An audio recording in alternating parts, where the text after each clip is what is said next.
Hey, Derek. Hey Trey, here we are. We are all back home, safe and sound. Just letting everybody know Derek's playing a little injured tonight. We're going to kind of roll through the podcast. There's a lot to talk about. We're going to try to get it done in less than an hour because it's not fun for Derek to sit. So sometimes you got to play through the injury. Yeah, it Chase is what it Sexton's been is. doing it, and We'll get Derek's through it. been doing it 2 weeks now. So Daytona Supercross was this weekend. Daytona Bike Week is this week. There is a lot going on in Daytona, and Derek and I are going to cover that in episode 45 of the Beyond the Curve, the MX podcast.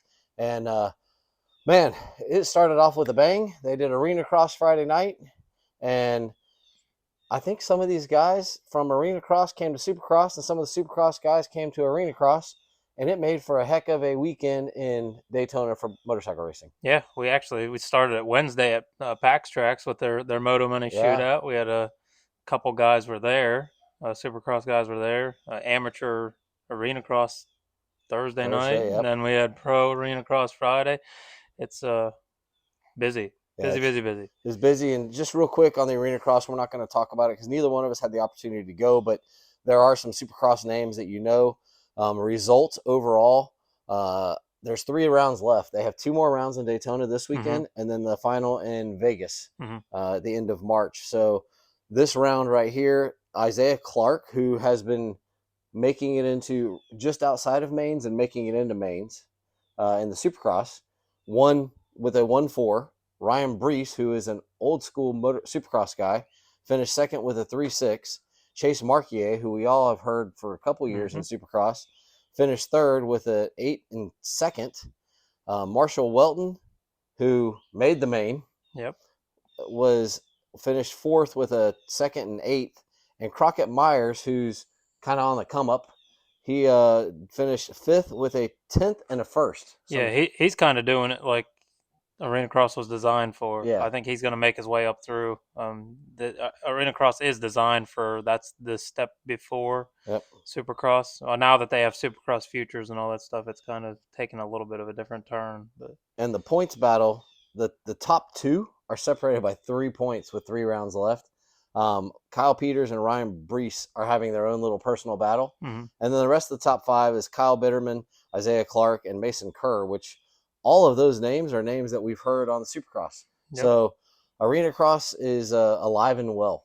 And there's a purse all the way through. They get paid per moto. So these guys can make some money.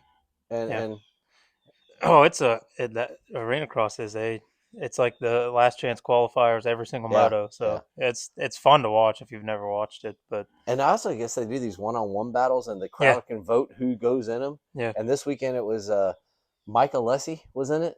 oh, that's cool. So, but nonetheless, this weekend was in Daytona at the Daytona International Speedway, the birthplace of speed. It was all about Supercross and Supercross futures. They started the RC MX Sunday with practice, and they started handing out trophies today. So, but we're going to talk real quick about the futures. Drew Adams, who trains with Future MX, he's a Team Green rider. He was the winner. He started first. He led 6 laps. He finished first.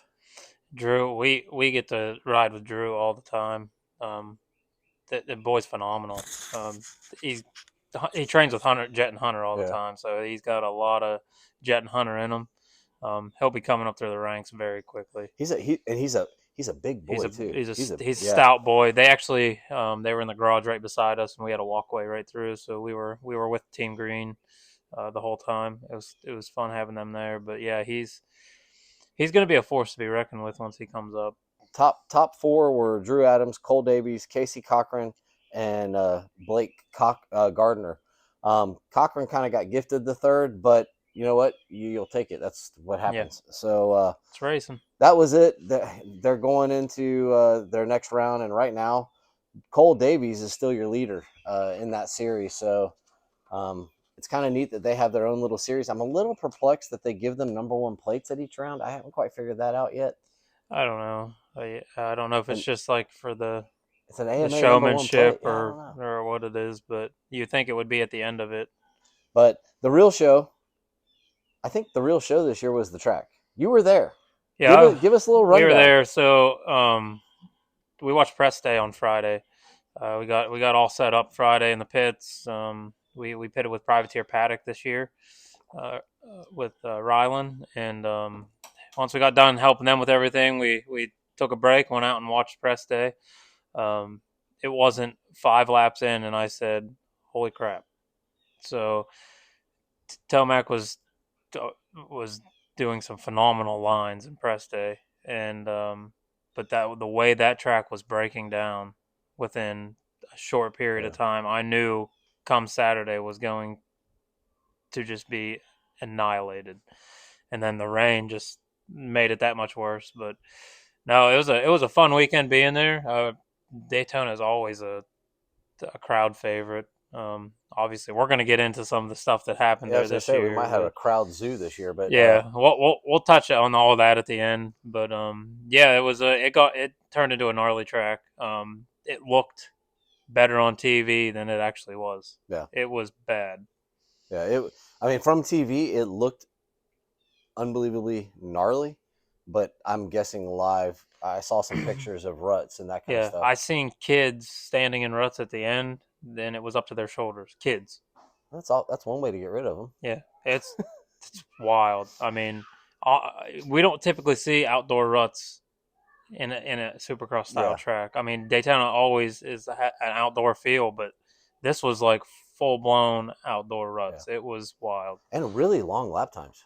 Yeah, it's a big track. It was a big track. Real quick opinion: would you almost like to see him just? We got SMX rounds now. Let's. I mean, they've already changed Daytona from a 30-man gate to daytime to now it's like a massive out minute and 30 to minute 47-second lap. Would you like to see him just turn it into maybe a supercross right in the middle? I don't know because honestly, I this might be personal opinion, but this year had more supercross layout to it than the past few years. I know the past 2 years before this one, it was the same track. Yeah, Um, but this had a lot of technical rhythm sections in it. So um, if they keep doing stuff like that and they make it supercrossy, it's a lot more dangerous for the guy, yeah, especially if it breaks down the way that it did. But if they keep doing that, I say leave it the way it is. But it does stretch. I mean, it stretches the racing out. They only get half the amount of yeah, laps in that they're used to up to that point. But um, it kind of separates the men from the boys in a way. yeah. The 6-minute heat turned into an 8-minute and 43-second heat. Yeah, That's a pretty long heat race. I yeah. mean, for what they're used to now. But real quick, we're gonna fly through these. Cameron McAdoo won the first heat. Welcome back, Jeremy Martin. Um, it's kind of the outdoorsy ish. Like you Mm-hmm. thought he had the lead, relinquished the lead. I think he went down. Oh yeah, he did go down. He went down hard, and we weren't sure that he Yeah, was going to be racing. and he got back up and finished seventh. Yeah, yeah. I was happy to see him on the registration list. I honestly, I thought he was going to be done. Yeah, Um, he just coming off injury, and then he got injured at the beginning of the season, and then I seen him on the registration list, and I'm like, awesome. yeah. But he rode really well, minus his couple get offs, but could have been worse. Real quick, also in this one was Hardy Munoz from the HBI Racing. I want to give a shout out to Mr. Braswell from the Paint Guy.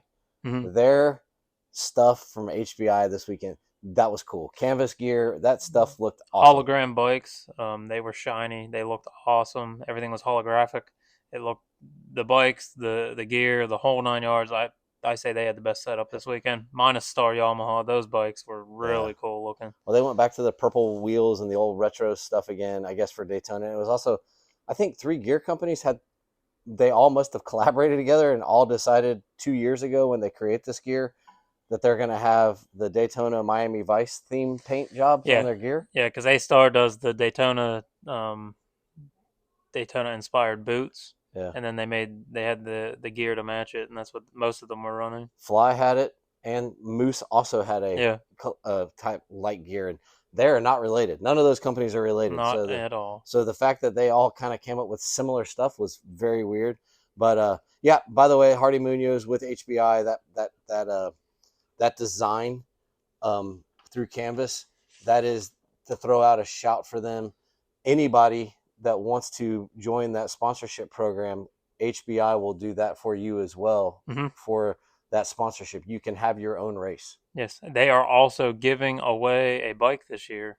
Anybody that donates $100 to their fundmyrace.org enters you in a chance to win a complete full build replica of the HBI bike. So it's pretty cool. But Hardy had a pretty rough go at it in Heat 1. His number plate was hanging, airbox cover, so he had a wide open airbox the whole time, and it looked like as he was going by, his bars were really tilted down. Hardy is a gnarly rider. He got a lot of Justin Barsha in him, and I'm impressed that he finished the race because you could tell something was not good, but he got back up. So. And this is when the track was at its best. Yes. This was the best. Yes. So then we moved in. Anything else from Heat 1? No. All right, so Heat 2, the Englishman will not go away. And he does great interviews. So I'm kind of excited that he's here. But if you look at the top 2 MXGP guys, you had Max Anstie and Tom Vial. And Max led from start to finish. But Tom was happy also, and he had a little spark in him. He looked really confident all day long. Yeah. Both of them, Max Anstie come out really on rails too in free practice and qualifying, but you could tell Vial had a fire in him. Well, he was one of the smoothest riders in my opinion out there. I mean, obviously it showed. Yeah. But what do you think about the fact that last year this race ate his lunch? He didn't even finish. I remember him crashing in that, like, right in the pit lane area, like shooting out the track. He's taking a big turn for the better. The Supercross is really catching on with him. And in top 3, we're just going to say it because this guy may be the most invisible pro circuit rider in history. Seth Hamaker finished 3rd in the heat. And he walks up and I'm like, I don't even recognize this kid. Like, he is not what I picture. I mean, we see him, but he is like the most invisible pro circuit rider there is. He's just there. I think you talked to a lot of those guys. They like it that way. Yeah. Yep. Yeah. But Cody Schock's still doing stuff. But, man, speaking of, Isaiah Clark goes out and finishes great in the Arenacross the day before, comes out on a completely different style track and finishes 8th in the qualifier. It's a completely different style, is right. Yeah. I mean, Arenacross is an 8th of that lap time. Yeah. Oh, yeah. And he comes out, puts it right into the main. What a nice payday for a young kid for that weekend. I mean, he made some coin this weekend. Yeah. No, a lot of the guys were smart doing that, you know, especially the privateer style. You're already there. Yeah. You might as well make as much money as you can. Come in a day early, go do some stuff. But anything else on Max led from wire to wire and actually stretched it out to a 10-second lead. So that was pretty cut and dry heat. Yeah. Nothing too crazy out of that one. They did a little track maintenance, and then it was time for the 450s, the big show. Man, there were a lot of people to choose from this round. And excuse me, Bam Bam comes out, and we're like, oh my goodness, he's been struggling like crazy. Yeah, actually, my wife and I talked about this. We were watching press day, and she's like, I think Barsha can do it. I'm like, there's no way Barsha can do it. Yeah. Look at his track record this year. It's just not going to happen. And then qualifying comes around Saturday morning, and I'm like, I think you might be right. And this is a Barsha style track, and I'm assuming they found something during the week. I didn't actually go up to Gas at all and talk to any of those guys. You didn't want to go have some fun? I just between being so busy, and then once they let the fans in, it's I stayed glued to the garage because fighting through that mess is ridiculous. But they figured something out. They're without a doubt. Well, then another old fella, Ken Roxon, comes out and starts, oh yeah, hey guys, I'm still here. And just starts putting on a clinic, followed closely by Chase Sexton on his new KTM. But the funniest thing happened with his new KTM that used to happen on his old Honda. He washed the front. We lost the front end. You know, and it was mind-blowing to me with Roxon because he did not look good all weekend. Really? And he's one that I would suspect to be dominant. But I was very skeptical. I didn't know if he just wasn't feeling good or he looked sick. Not him as a person, but Yeah. on his bike, his body language, he just something wasn't jiving with the track, and which was very odd to me for him, with that nature of track. But something wasn't working. But then he just out of nowhere he came out in the heat and Yeah. he did it. So Well, we got to give a shout out. Aaron finished third. Malcolm Stewart had another solid ride in a heat race, he looked finishing well fourth. too. That being said, we still don't have Christian Craig. He's Craig is now done. done. Christian needs to have an elbow implant. Oh, Yes. We did get that news over the weekend, so I don't know if that's public or not.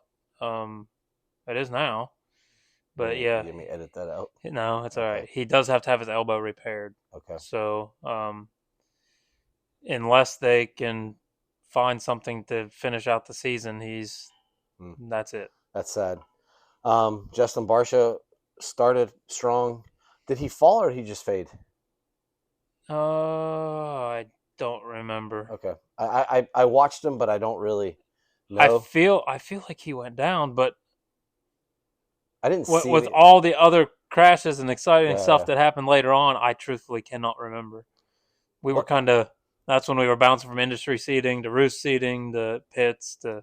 What about Benny Bloss, the beta? Looked good. I mean, it is an MXGP style track, and guess what? The beta Yeah. looked good. And back to the 250s, we got Jalik Swoll back on the Yes, Triumph. yes. So I seen the rigs pull in, and our friends, like I said, they flew down from PA, and he's like, I really want to see the Triumph bikes. And I said, well, they're going to be here regardless because Ricky's he'll do some demonstrating on them and whatnot. And obviously we pulled in and there was the Triumph rig. I Those said they rigs don't. look good, don't Yeah, they? they do. They're Ooh. so clean. And I said they don't have any riders. So then I'd seen the registration list and I'm like, sweet. Yeah. Jalik's back, but Guessing he didn't have a concussion. I guess not. But he kind of got it figured out too for not racing much. But those bikes are clean. I love the simplicity of the rig, the bikes. Yeah. It's all nothing's overboard. And I'm gonna shout out another. Ty Masterful had a rough go of it when he came back in Texas, but he puts it right into the main and ninth in the heat. And for Ty right now, a ninth in a heat race is fine. Yeah. That's fine. It was, as much as that was a motocross style track, it was very super crossy with the timing of the rhythms.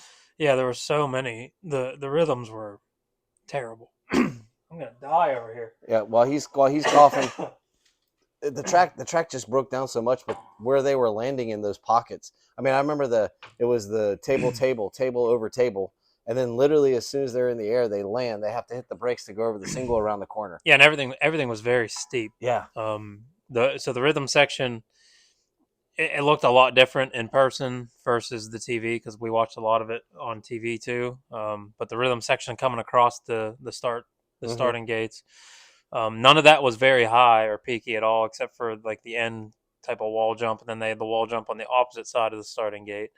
That was like the biggest thing. Everything else was very, very mild, but it was so technical.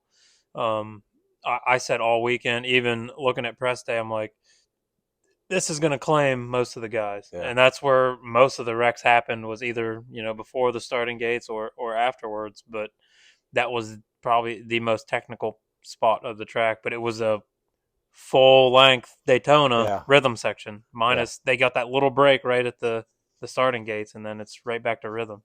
Well, that was heat one. We jumped to heat two, and I don't know if it's Justin Cooper.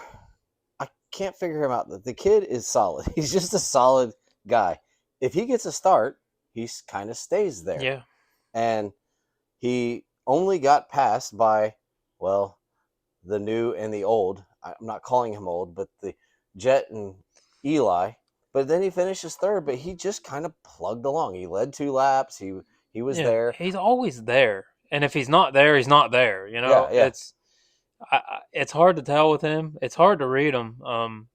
Excellent rider, though. Like, like you said, when he gets a start, he's there Yeah. and he holds it. I actually thought it was because on TV they were having some trouble with some of the ground, and I couldn't tell who. I thought Cooper Webb was in front at Uh-uh. first, and then it was like Justin Cooper, and I'm like, oh, Yeah, okay. Cooper yeah, was but mired in the back for a while. mhm. But yeah, the Jet show. Jet kind of once he got the lead, he kind of separated himself.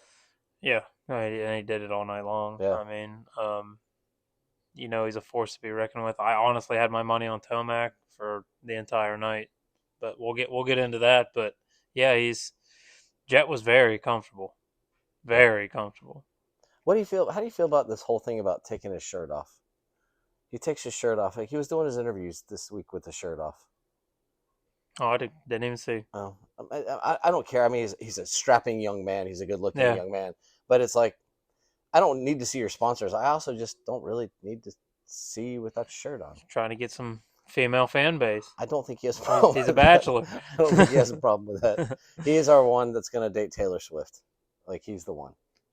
I don't know. Oh, isn't she dating some big football Yeah, player? yeah. But I'm saying I don't know that he can take her that style or him. of dating scenario. But no, I mean that Jet looked good. Eli looked like Eli. It's so funny the different styles. Eli is like a bulldozer, Mm-hmm. and Jet's like a ballerina. And I don't mean that derogatory. It's like No, he sweet and yeah, he flowy, rides so and soft. and and Eli's just like I will take the jumps apart. Yeah, I thought and Eli was going to go after the finish line, that wall. mm-hmm. I thought Eli was going to go through the wall. Oh yeah, The bike is like pressing into the wall. yeah, totally compressed. He G'd that bike out so many times. It was mind blowing to watch him ride this weekend. And he, like you said, he used every bit of the bulldozer tracks to go through them ruts. Yes. Like never slowed them down. Yes. There was a big guy at the GNCC this weekend, and I was like, he's not Eli Tomac, obviously. He's a big guy. Mm-hmm. I'm like, yeah, I bet you he never gets stuck in a rut. There is so much backwards weight Yeah. on that bike. He just where he wants to go. Walk right through it. And that's what Eli does with the build he has. He just there, and I don't think you could change him. I think he is what he is. Yeah. Tomac rides so much different than everybody else. Not just the way that I don't want to say not the way that he rides the bike, but if you watch Tomac in person, just where he's looking, how he's positioned, Mm-hmm. it's so different from everybody else. But it's mind blowing to watch him ride in person, and I've always said that. You can't teach his style though. No, you can't. No. Like it is, Tomac is one of his own. Yeah. Almost like a Weston Pike back in the day. Pike's a huge dude though. Yeah. But they had a lot of same characteristics, but just the way he does everything, it's crazy. Mm-hmm. Welcome back to Adam Cianciarulo. Another one that I never never expected him to be there. Nice to have him back. I did not realize that he had not raced the Daytona Supercross on a 450. No, he was hurt. I mean, he's always been hurt. He only missed 3 races last year. He missed this race last year. Mm-hmm. That's crazy to me. He was one of the top guys last year of completions, and he missed this race. Yep. So this is the first time he's gotten to race a 450 on his own. Yeah. But he qualified straight in. We're going to talk a little bit about Kyle Chisholm. The guy is battling a knee injury. Qualified, I think, 35th. Finished 10th in the heat. We're going to talk about his LCQ, but the guy's just a warrior. Like, he's a Florida native, but yeah, he just made it in. But he was there were some people talking about him, and I'm like, just watch him. Yeah, because this is him. This is his style. He's going to go out there. He'll get it done. Yeah, I mean, he'll be there all night long, guaranteed. And he looked solid. And just outside was Anthony Bourdon. The guy's been doing really well on 250 West, and they put him on a 450 to try to have a little bit of fun. And maybe there's a little bit more adjustment period to that 450 because he didn't look as racy. Yeah, and it's a lot to get used to. That's a big bike change for that track. Yeah. So if you have a nice flowy track, then a lot of those guys can transition pretty well. But a track like that, there's a huge power difference that they're trying to overcome. And I think, I don't know, unless you have something, that was it kind of for the heats. Yeah. So the track is broken down. They fixed certain areas. Time for a little LCQ action. Usually the LCQs are kind of like, all right, let's have battles. LCQs weren't really that battly. I think the guys were like, Mm, dude, I just want to get in. I just want to get in. yeah. I mean, even the LCQ was longer than the heat race. Yeah. It was 7 minutes and 42 seconds. And I think they just wanted to get in and get done. Yeah. Because at that point, the track was pretty well hammered. They really didn't do any kind of maintenance before them. Um, they they would touch the faces up, but they wouldn't Yeah. touch anything else. So um, I don't think those guys wanted to be on that track 3 times. No, no. Shout out to Marshall Welton in the 250 last chance. He made money Friday night, put it into the last chance, made money again by making it into the main Mm-hmm. on Saturday night. Also want to give a quick acknowledgement, tip of the hat to Jace Kessler. He was parked right beside us in Texas. Mm-hmm. He was in a pickup truck with a little utility trailer, closed cargo Yeah. trailer.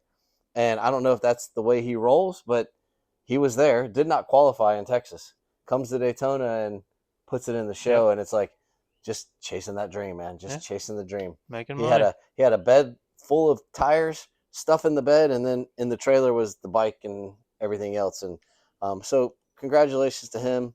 Brighton Carroll, is that the dude with the really long hair who's Yes. been getting it Very to long go? hair. Yeah, Yeah. The blonde. finally made it in. Yep. Finally made it in. And then Wildcat Racing, Lorenzo Lucrucio, which he will highlight him. Oh yeah. You're gonna talk about that in a little bit, but you know, rough night for Hardy Munoz. Didn't qualify. Yeah. He just couldn't keep it up. I mean, like I said, tough break for him. It was a tough track. He just had his lows this weekend, Yeah, but he definitely had the fight in him. but So I look forward to his ride here in Alabama.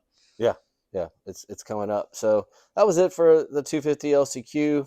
450 LCQ is where we touch back on the Kyle Chisholm show. Mm-hmm. He and Freddie Noren, who a couple years ago, if you would have told me that Freddie was going to start qualifying for mains, I would have said, pull up your popcorn and watch. Yeah. The guy's kind of becoming like a stalwart backside main guy. Yeah. And he went out and put on a clinic in the LCQ Mm-hmm. until the very last corner and the very last straightaway when Mr. Chisholm decided, hey, I'd like to win a race in my hometown, like in my home state. And it got real close. Yeah. Real close. And I thought he was going to get him, but he did not. But I think with the Freddie Norn thing, it's just like he takes over Chad Reed's number, and then he's like fame, Yeah. Yeah. And he's making it work. And then congratulations to John Short. I know he was a guest rider on the beta. According to the television broadcast, they asked him. They didn't realize that Cole, nope, Cole Seeley, Colt Nichols Mm-hmm. was going to still be out. So they had kind of terminated their agreement, and then they reached back out to him. But John had already built up his own Kawasaki, Yeah. and he's like, "Guys, I already got it built. Thank you." But so they were going to let him ride the Betas beta again.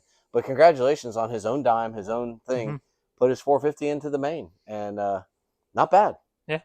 I think I Not would bad. have saved the bike Yeah. for another round, and then just took it on their dime. But hey, he went out, he did it, he had fun, he looked good. Um, all weekend he looked pretty well. It was I wasn't expecting him to be on the Cowie because I didn't even hear about it, and then all the pieces of the puzzle Yeah. came together throughout the day. But um, I was curious what happened there up until I figured it out. But yeah, I mean, Grant Harlan's still kind of making his comeback. I mean, fifth, and he was coming at the end, but he Mm-hmm. just missed it. But you know what, man, watching these guys, there's so many. I mean, you look down at the names of guys that didn't qualify, and any of those guys could have qualified. And there was 62, 63. Yeah, I was gonna say mid 60s. Yeah. Registered 80 registered 250s, which is wild. Like It's silly. it was a full house. Yeah. But real quick, shout out to Zach Williams on the 874. He was riding for Moran's. He filled in for Moran's. I guess that they needed a rider, and Moran's is kind of injured Yeah. right now, and so they put him on the team for a fill-in ride. So it's kind of cool. But yeah, that was the LCQs. The track, you could kind of tell like it's going to be a survival. I Mm-hmm. think they even talked about it in the LCQ, and James went on and on about it. They asked Jason Thomas because Jason's like, "Hey guys, I know about these LCQs, Yeah. and it's about just jumping the jumps. If you can jump the jumps, you can qualify." Yeah. James got on that, and he started talking about, man, you just got to jump the jumps like Yeah. this, and it kind of became a thing. Excuse me, you passed on your cough, but that's about the truth. If you could jump the jumps Yeah. and keep a rhythm, Because the ruts were just so deep on the yeah. faces, but yeah, it was wild. So let's run through. We got. This cough's gonna kill us both. Sorry, we don't have a cough button. I don't know why it happens, but sometimes it hits. The 250 main, I was like, man, it's gonna be tough. We had seen that Hayden had a big off. Got so fortunate, Hmm. and um, Luckily, those triples were not big. They might have looked big on TV. I don't know, yeah, but they weren't. okay. Um, I think that was his saving grace because the no jump there was big. They were just booters. I got a question. Hayden Deegan rides for Star Yamaha. Hayden has a mechanic. Hayden has a team manager. Why does every time they want something about Hayden Deegan, they go ask his dad? I don't know if I'm the guy to ask this question to I because mean, it's he has a team manager and a I mechanic. don't I like Dazzy, like his role in HRC. Yeah. It's quiet. He's still part of the team. It's quiet. Brian Deegan is like has to be the face of the team, and I don't know why. It's irritating, and it just his presence there. It's just so. Why was Brian out on the track when he won the race last week? I don't know. Like Like what's going, dude? I to me, it's you think if you were star, you would put an end to it. Deegan's his own, Hayden's his own kid, you know. But I don't know if they think it's just publicity, which they don't need. No, So I don't know. Or to me, I would almost guarantee that it was like I'm going to be part of this team whether you like it or well, not. I'm kind of to the point. I wonder if it's Brian himself wants the publicity because if it was about your kids, you would put yourself in the background. Yeah, You wouldn't put yourself at the face of it at the all the face. time. You would let the kid become. You still can be the dad, and you have your YouTube stuff, and you can be all that. But let your kid, let them go ask the mechanic how Deegan's feeling. Let Yeah, them go ask the manager. They have a great structure there. I don't think they need you no, unless you're his PR rep. he has to be like the star. It's just irritating. Yeah, I'm not a Deegan family fan just because of the way it all operates. yeah. And I'm not Just digging on the kid because I think the kid's a really good rider. yeah, The he whole point is. of that was is he had a rough weekend and still managed to pull a fourth. Yeah, And he did not. I didn't think he was riding well, but he still pulled a fourth this weekend. yeah. No, he didn't look good. Um, he still has the grit, Yeah, and he had the grit all night. You could tell he wanted it, but he made so many mistakes. it was not a smooth. And the funny thing is he proved in motocross that he can ride. Yeah, So it wasn't that the track. It, I think, dude, sometimes you just have a bad weekend. yeah, yeah. There was just mistake after mistake after mistake, and I, I'm sure some people will say it all escalated from that triple get off, but I think that was just kind of like a rookie mistake Yeah, too. It was he got cross rutted and he just bailed. yeah. But And his teammate did the same thing. yeah, the whole night, like the whole main event, it looked like he was riding the same though. He just couldn't hold a line. He Yeah. constantly bouncing off of jumps and case and everything, and um, And I say all that to say he still finished yeah, fourth. he still had the grit though. Yeah. Like There's no quit. anybody that can 360 a bike the way he did, That was sweet. yeah, That was sweet. that happened right in front of us. We watched that, and I watched him. I thought he was done. Like he wrecked. I'm Yeah. like he's going over the bars, and he just boom. It stops dead, and then he spins a 360 out of nowhere, telescopes that thing. It was wild. Like, that's probably one of the quickest reaction times of anything I've ever seen. I think it was either, I don't know if it was Bubba or Ricky. They were a dude, that you can't teach that. That was the comment Yeah. is you can't teach that. Yeah. That's just instinct. Yep. And that's what I'm saying. The kid's his own kid. Yeah. He's gonna wow us. Let him wow us. Yep. Let him wow us. We don't need Dad's opinion. Yeah. And but this night belonged to Tom Vial. Mm-hmm. And I will say on a little Cameron McAdoo. Now, McAdoo looked awesome. Yeah, he did. Like, he had determination, and he looked fantastic. He really a couple slight mistakes, but nothing crazy. Just good, solid ride. I had McAdoo taking it, but Vial was unstoppable. Vial got on it, and Vial he started fourth, mm-hmm. and just started clicking things. Yeah, like I off. said, he was just unstoppable. He gave me a whole lot of Tomac vibe. Just wanted it. And congratulations. I mean, what a place to get your first win. Yeah. You get your first podium last weekend, which is an accomplishment. And then you come out this weekend and you win on probably one of the top, if it's not A1, Daytona is kind of another one to win. I'd say Daytona is by far the all-time fan favorite. Yeah. As crazy as it may get, it's the biggest crowd, the biggest turnout, the whole vibe of the entire race. But yeah, he put it all together, made it happen. Congrats to him because he deserved it. Do you know who finished third? I don't remember. It's because he's the quietest rider. Yeah, Hammaker. Yes. Yeah. Quietly, just put it on the box. Yeah, I knew he was right there. I couldn't remember exactly where he finished, but it's nuts. Like, and he doesn't ride quiet. No.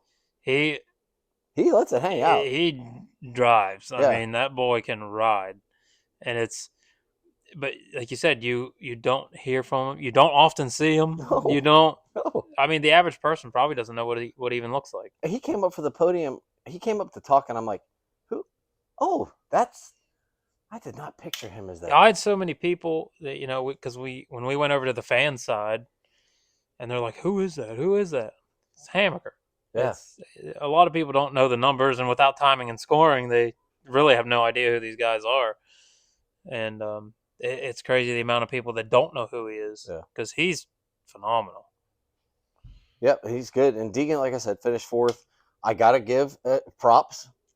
Brown kept it out of the black and scored a top 5. So you didn't hear much from him, though, this weekend at all. Probably like, dude, this is a lot. This is potentially a lot of falls. I think I'm just going to ride. But how about Cody Schock? Still hanging around. Like, Cody Schock did awesome in round 1 in Detroit, and then just kind of hanging around. He's still 6th in points, and he finished 6th. What you were talking about, Jalik Swoll.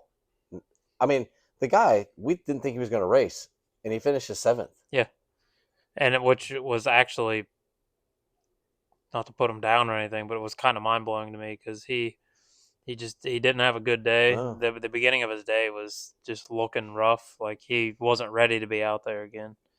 But he figured it out. And then Max Anstie salvages an 8th. Did he go down? Did he have trouble at the beginning? Did he just get a bad start? I do believe he wrecked. We couldn't see it though. Okay. So I don't know exactly what happened. It was on the opposite side, so I don't know. I just know he was there and then he wasn't, and it was for a pretty extended period of time.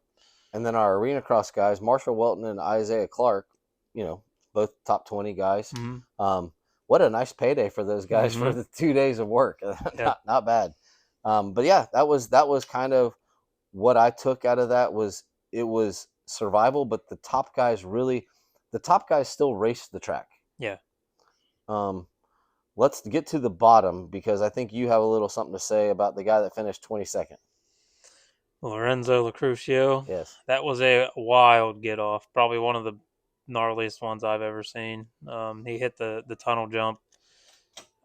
We were on the back side of it, so we couldn't see the takeoff, but it was just a cannon. He shot off and then smacked the ground. That tunnel jump was probably 30 feet high, and he launched probably almost double that. So Did he you're just talking cross rut? that. I think so. Oh, Like okay. I said, I Yeah. couldn't see the takeoff, so that's what it looked like. But that we're talking probably a 50-foot drop straight to the pad. Ooh. So I could not believe he didn't get back up, but I couldn't believe that they said he's all right. I can't remember what all was wrong with him. There was an update, but he was up talking and all that after they carted him off. But the way that bike hung there from our angle, Brianna was throwing a fit. She's like, they got to get that bike down because it's gonna land on them. And but it was wrapped up in the tough buck material, so Uh, it couldn't go anywhere. That's why they had to get that broomstick out and peel it off. Um, like I said, I wanted to touch on some like the track workers and stuff, but we're gonna get into the madness later. But when a guy gets hurt like that, I wasn't a big fan of the guy that got it down, like throwing his hands in the air, yeah, like there's a he little was the chariot. hero. Yeah, yeah, Because at that point, we didn't even know if the guy was yeah, how he was. Because the way that he landed, I thought for sure that it was not good. yeah. Um, Thankfully, it's much better than it looked. Um, I I don't even think it knocked him out. I don't know how, but yeah, he's good to go. And it was a wild ride. That was something I haven't seen in a long time. The top 7 are only separated by 8 points. Yeah, That's not bad. no, Considering after the first round, we thought there's not even going to be a points battle. Anstey still has it, right? Anstey Yeah, still leads by 1 over McAdoo. and then McAdoo and Pierce Brown are are tied. tied. Yeah, We've been ridiculing Pierce Brown for falling. The guy's in third. yeah, he's right there. He's consistent. He's in third. Tom Vial gave himself he's down by 3 now, tied with Deegan, who's also down by 3. Cody Schock is down by 4, and the last guy, Daxton Bennick, who's had The a good rookie. race, bad race, good race, is only 8 points down. Yeah. I mean, So for being a rookie too. yeah, yeah, I yeah, mean, yeah. Who you didn't can't even have a ride, who yeah, asked to be on the team. you can't complain about that. I would love to see Max Anstey or Tom Vial take it. Yeah. We'll see. We got a lot of season left, but for one of those two, I think it would mean so much more than the other hype that we got going on. Yeah, because we'll never hear the end of it. And Exactly. at some point, he's going to win, and he deserves to win because he's a Yeah, good rider. like I said, he's got the grit, but He's a good rider. Max Anstey of all people is so happy to be here. Can you imagine winning a championship? The interview might still be going on. Oh, it'll be wild. Like I just want it for the Yeah. interview. So 250s were over. We finally got Lucretio's bike off the tunnel jump. We got him moved. We do the celebrations. Now it's time for the show. And we have a little drama at the start of the race because they can't get the tire wrap off of Jet's bike. And we couldn't see it. I could see the wrestling around, but there's so many people. I didn't know what was happening until today. I seen it and watched it, and it was right down to the wire. Let me tell you this. Focus is amazing. And the fact that they even brought it up in the broadcast, the fact that for a fact he could feel that bike moving underneath him and them picking up, trying to do stuff, spinning the tire, and he's focused on the board. Yeah. And to pull the start he pulled, the kid's special. Whether you like him or not, whether you like the antics, whether you like the fact that they're so strict on their media, they have a presence in the pits now. I don't care. That showed right there. This kid wants it. Oh yeah, there's no doubt in my mind that he is an animal. Like he's so primal when it comes to this stuff. I like the family. I like them. I've met them all. I've talked with all of them. They're fantastic. Their brother Tate was all through the pits this weekend, just having a grand old time. Mom and Dad were all there, just kind of hanging out. And by the So way, they were at Dade City on Thursday for their free ride and thing. rode with Yep. all the Yep. kids. I saw videos of parents showing videos of Hunter helping pick up kids while they were riding. Yeah. So how? I mean, as much as a lot of these people dig on them, but how many other pro riders are out there on pit bikes or Yeah. CRF 125s riding with kids? Yeah. Just having a blast and literally making those kids year Mm-hmm. because they got to ride with Jet Lawrence. Yep. So, Um, but through all that, great start. They all make it through, but Chase Exton gets the whole shot, yeah. and I'm thinking, okay, cool. It's going to be a good race. Mm-hmm. Because it was Chase, it was Eli, and it was Jet, and I'm like, all right, we're gonna get to see the battle. What is up with that? And I thought for a while I was like, okay, maybe Chase is gonna try to run away, and then it was very early in the race. Tomac's bike started looking like he was fogging for mosquitoes. Yeah, I, like Very I early said, in the race. I put a lot of money on Tomac winning that. I mean, not actual, but I had Tomac as keeping his championship Yeah. reign going for Daytona, but I seen that and I'm like, man, he's not one to baby a bike, so No. it had me pretty nervous. And then like halfway through the race, I'm like, I can't tell if the bike's losing power or what's going on. Like he's got the drive and he threw his arm up at the mechanic at one point, and I'm like, no, I mean we're only halfway through Yeah. at this point, and he threw his arm up the mechanic, and I'm pretty sure the mechanic put on a clutch or something on there, and Tomac said it wasn't a clutch. Well, he said Um, he didn't even know it was smoking. yeah, He said I guess that's because maybe the mechanic put clutch on it there, and could he's be. like, Yeah, well, no I idea have no idea what you're talking about. where it was coming from. I don't think you could tell. Uh, I don't think he would be able to tell because it was blowing underneath the bike. I don't know what it looked like on TV, but it was very subtle under the bike. But then the back of the bike's where you could see most uh, of it. Um, well, he did not baby it. no, oh He god, did no. not baby it. But you know that Jet Eli battle, we're just not getting them. Jet's just when he passes him, he just passes him. And, Jet did a typical Jet and took them both at once, Yeah, and that that's hard. You're talking the top guys in the world, and he does it all the time. It's a constant thing where he gets 2 for 1 special. and I think Eli was very polite to Chase and didn't go after him too quickly, and I think that's what happened.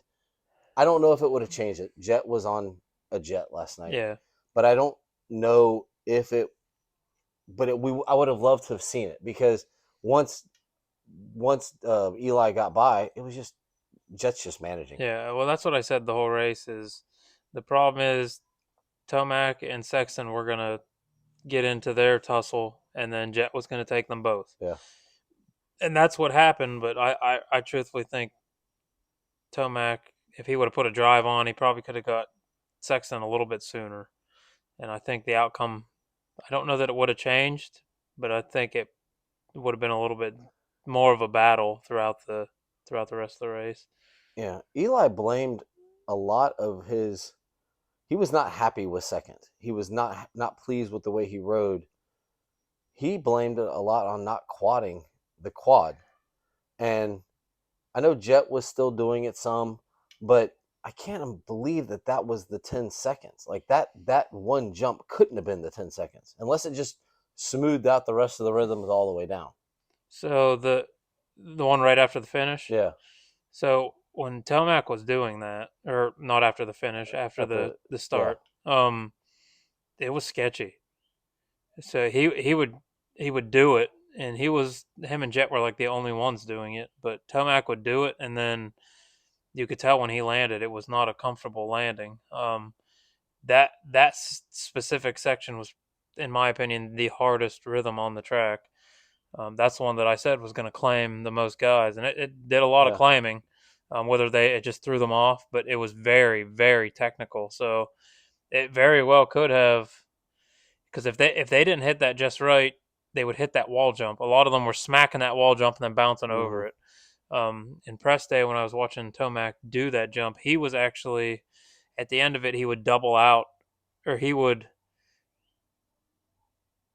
how would he do it? He would triple, and then there'd be a single, and he would seat bounce up over the Mm, wall jump, and hmm then land on the single, and then triple out.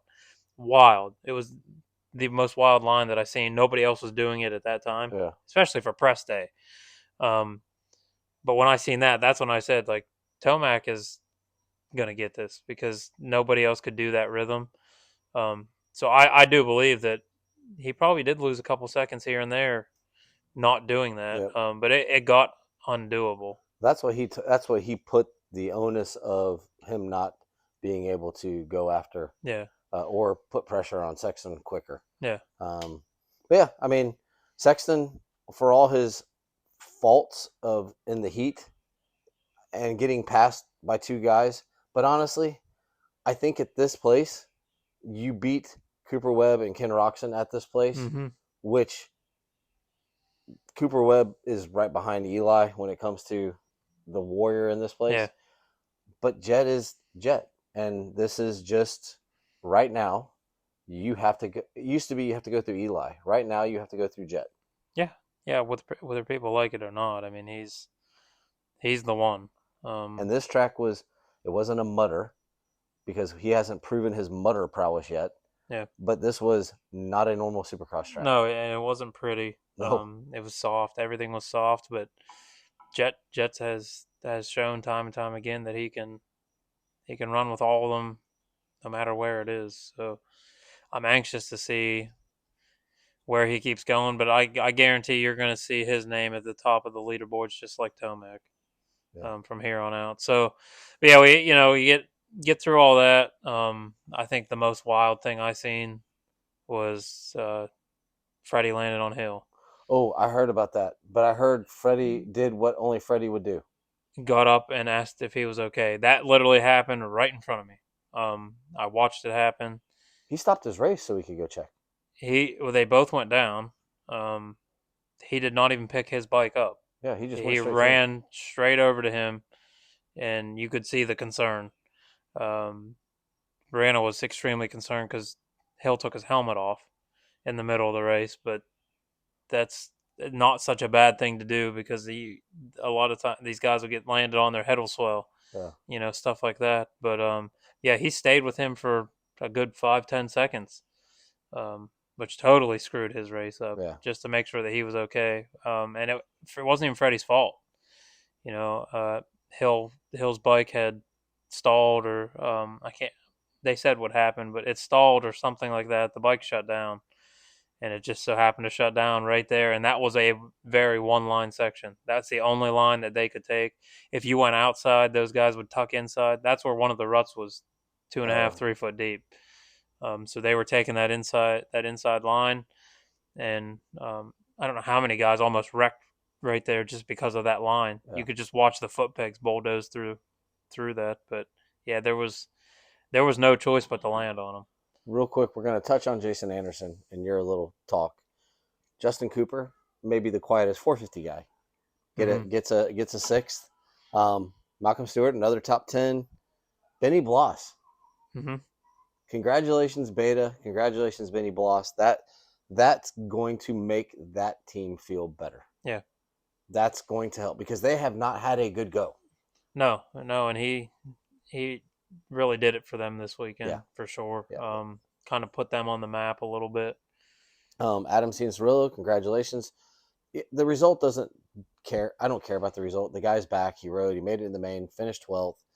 Um, the one I wanted to touch on, we talked about it. We will talk about him until he doesn't ride anymore. Kyle Chisholm, qualified 35th, doesn't even make it out of his heat. Finishes second in the LCQ. And by the way, I'll just ride to 14th in the main. Mm-hmm. Just doing the laps. Which is a good finish for him. Yes, I just mean, plowing away. I mean, he beat his teammate. yeah. He beat his teammate, and Ty Masterpool finished 16th. What happened to Hunter? I he was holding his looked He like collarbone he area. looked rough. The bike looked rough. I didn't Yeah, see he anything. he went down. It was on the side where we couldn't see, but he pulled back over, holding his arm, Okay. and he he tried to put his arm up to ride off, and he couldn't leave it up there. Okay. So as far as the injury report, I haven't heard yet, but he's definitely hurt. Well, they wave, Jet wins. The crowd goes crazy. There are still bikes on the track. A lot of bikes. Let's put it this way. Jason Anderson was in the top 10 and was still on the track. Now, Derek, Mm-hmm. you were there. Please take over from here and explain what the hell happened. So Daytona is notorious for letting the fans on the track afterwards. It actually is a part of the show. 6 years running, I've been there. Fans break down the barriers. This year, I have two different perspectives on this because on our side, they opened the fences up and let them go. They did it way too early. This happens after the race is over. And this year they finished and they had to bring the bikes the whole way around the track and then get them to the infield. So Jet hadn't even come around yet, and these gates were open. Wow. Um, you had how many guys still on the track? So that was on our side. We were on the infield side. The opposite side, Kyle McGraw from Florida FCA, who was on our podcast before, they were directly across from us on the speedway side. And the fans, when they seen those gates open, push those barriers down. Well, that's right at the finish line. Yeah. So you got fans pouring in over a finish line jump that the finish line is so tall that you couldn't see anything on the other side. So these guys are jumping, and there is fans right there. Yeah. Um, the fans ripping goggles off of Jet's head. Um, it, like I said, it's all part of the show, but it all happened way too early, and it got way too out of hand, way too quick. I do think there's going to be a lot of changes next year. How you stop it, I don't know, because a good 50% of that crowd base is trackside access. And the only thing stopping it is like the cattle gates, Yeah. that they put up, the barriers. So you're not going to stop tens of thousands of fans from pushing a steel gate over. Now, the only problem is the same people that caused the problem will bitch and moan when they can't do it anymore. Yeah, like last year I went out on the track. This year, obviously, I have issues. So I had no intentions of going out there. I had new shoes on. I wasn't going out in the mud anyway. I I mean, it mean, is about style. let's be honest. Yeah. I was representing my new MKS Moto kicks. I wasn't getting them dirty. Expensive shoes. We're sponsored by them. I want to represent, but with my issues going on, I really was. I had no desire to go out there, and with the way that the amount of people that were in that crowd, like had no desire to go out there anyway. We're behind the scenes enough. I don't need to do that, but I decided to just pull the camera out and let's let's record what goes on. Well, little did I know what was actually going to happen. Yeah. So, I got it all on camera. You can see them opening the gates while there's still bikes all over the tracks, and I even got like the riders coming through and the fans just surrounding them and them revving the bikes to get them out of the way. It was ridiculous. I can't say anything good about it. There Yeah. was That's a usually bad it's situation. supposed to be fun. Yeah. But they turned it not fun at all. It was a nightmare. And if you're Jason Anderson, you have a right to be mad because you haven't finished ninth in a long time. Yes, he has finished ninth. He's fallen but Yeah, he's been in the top more than he hasn't this year. And you can't even complete the race without dodging people. You have a right to be upset, and the people do not have a right to be upset with you. You can't complete your task it's because, your job. Like you can't do your job yeah, because of that's people do not get it that this is a career. yeah, This isn't. They're not. They're doing this for fun, but they're not doing it for fun. This is a paycheck. yeah. Um, It was a bad look. It yeah, was it a was. It wasn't pretty. no. Like I said, they will do something about it next year because that they won't let that happen again. It's sad to say that, but if they take away that access, it changes what Daytona is. But guess what? If you did it to yourself, Yeah, then that's going to happen. If you can't, if you can't be an adult about it, then they're going to not let you be an adult at all. They're gonna put you behind the fence I agree. like they do for all the other races. Yep. So, real quick, we're gonna wrap this up. Jets got a 10-point lead over Cooper Webb, who had a quiet night in fourth. Chase Sexton's still in third. Eli Tomac's in fourth. Ken Roxon's in fifth. But right now, it's a 1, 2, 3, 4, maybe 4 rider battle. Mm-hmm. Tomac is down by 16. Cooper's down. No, I'm sorry. Ken Roxon's down by 27. That's over that 20-point threshold. So there's a race there. The one who took the biggest hit, Aaron Plessinger. Mm-hmm. He did not have a good night. No, it was rough, and he didn't even get to finish because of the fans. I don't Yeah. think. They placed him. Yeah. Where he should have been, but it's a lot of these guys didn't even get to finish the race. So he took the hit. Dylan Ferrandis finished 8th on his Dunlop tires, which I think, by the way, Pirelli's might have been a decent choice on that track. Mm-hmm. Just saying. But I'm gonna. It just ticks me off. I ran into the Phoenix Honda team at GNCC, Mm-hmm. and it's just funny because they have such a nice setup. They have such, dude. They're a good team who's busting their ass in multiple. I think they're probably at Arenacross too. Yeah. And it's just, come on, man. Like, come on. But he's got to be the one that complicates everything. yeah. So great race weekend. We head to Alabama. I heard early reports. Now it's Monday. Heard early reports. We could be in for some rain, which it's the East Coast, so in an outdoor stadium. So we'll see. I did hear. I can't remember who it was. But the helicopters flew into Baker's factory this Yes. week. And it was a ride.